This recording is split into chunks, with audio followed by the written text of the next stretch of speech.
Well, David, can you tell me about a time where you set a goal and you thought you did everything possible to achieve that goal but still fell short?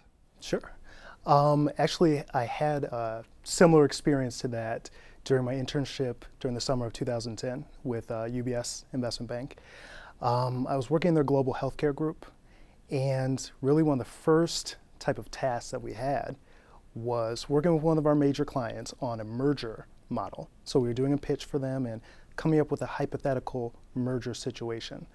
And my task was to create the merger model and come up with the analysis so that we could show them our numbers so that it made sense.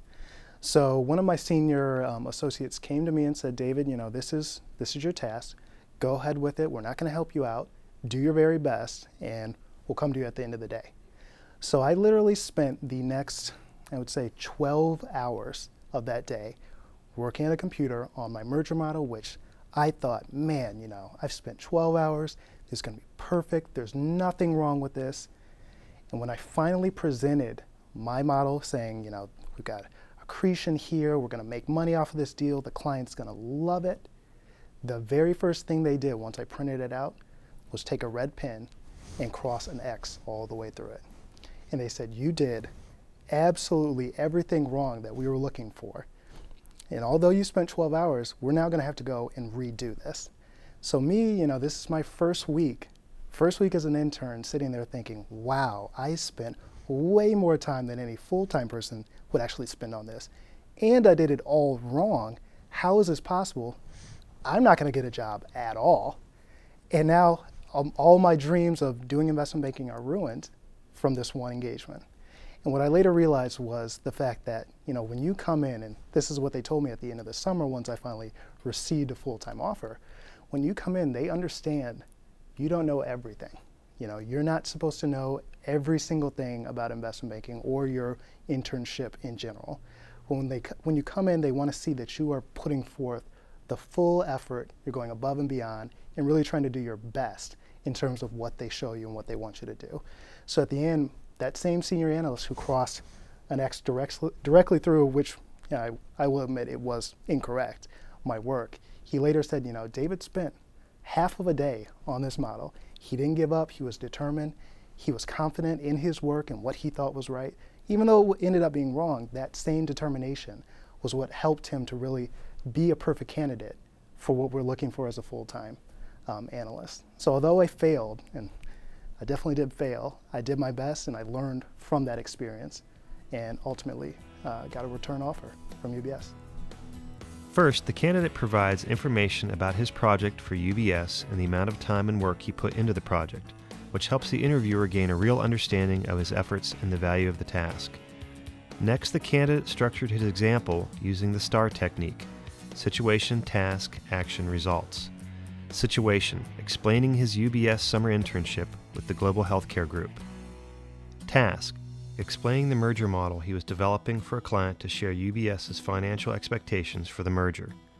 Action, the amount of time and effort he put into the project.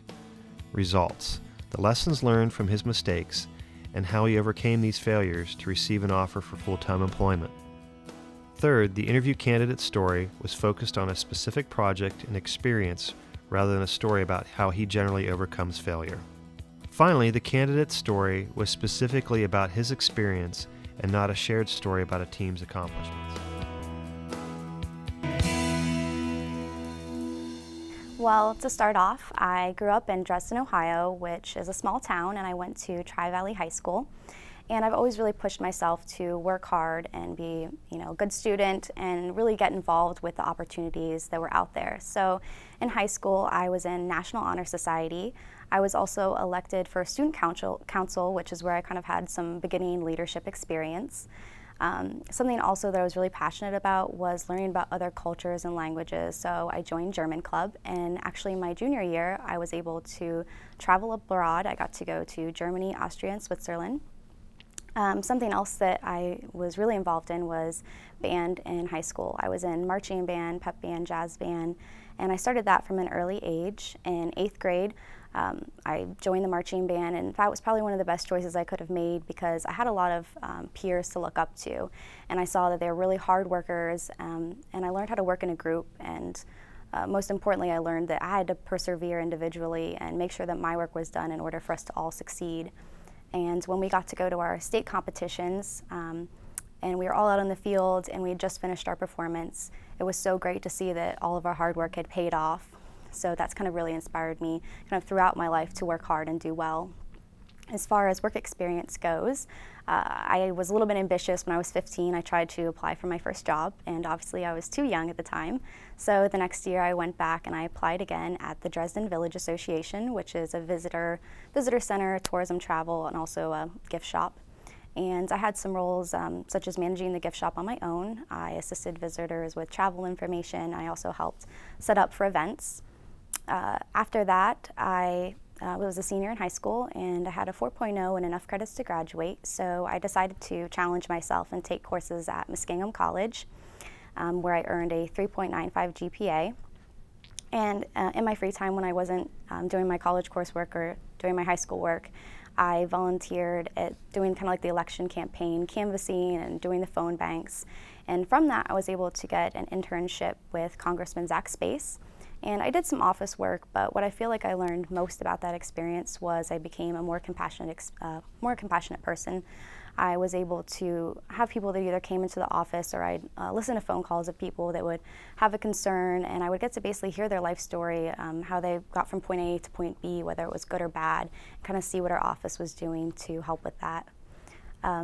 And then after my senior year, I had to decide which college I wanted to go to, and I chose The Ohio State University because it was very diverse. There were a lot of opportunities, and right now I'm an international business major and I have a minor in economics. The interview candidate did several things well in answering the opening "Tell me about yourself" question. First, she provided structure and organization to her answer by discussing her experiences and accomplishments in chronological order. Second, she provides information on where she grew up and her involvement in school and at work. Next, she shared significant experiences and the skills she learned, such as leadership and teamwork, developed through her activities in band. Finally, the candidate conveys a sense of confidence about her abilities through sharing information about her work and academic experiences. There are two ways the student could improve upon her answer. First, as she progresses through college, she should add some examples of more recent experiences at Ohio State. Second, her answer needs to be shorter and should be no longer than 2 to 2.5 minutes.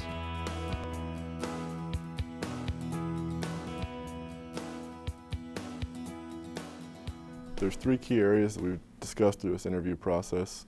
The first being drive, second enthusiasm, and the third is building relationships.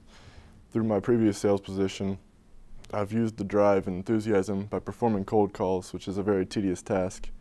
And in performing cold calls, you usually have a 30-second window to capture the person's attention.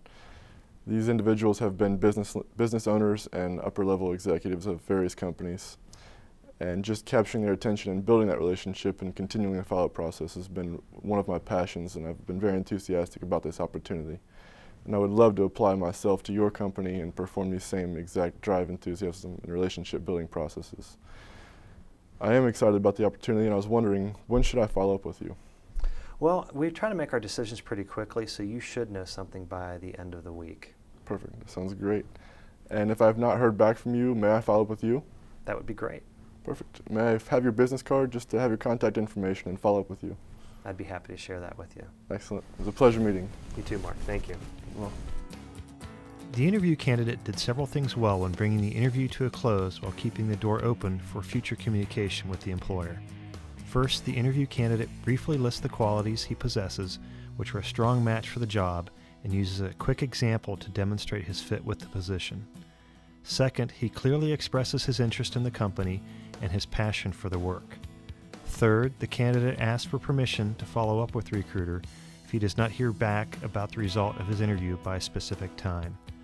Finally, he asks the interviewer for their business card so he can follow up. The only way to improve this part of the interview would be to further practice the closing in order to be more confident in the delivery of his reasons for being a good fit with the job.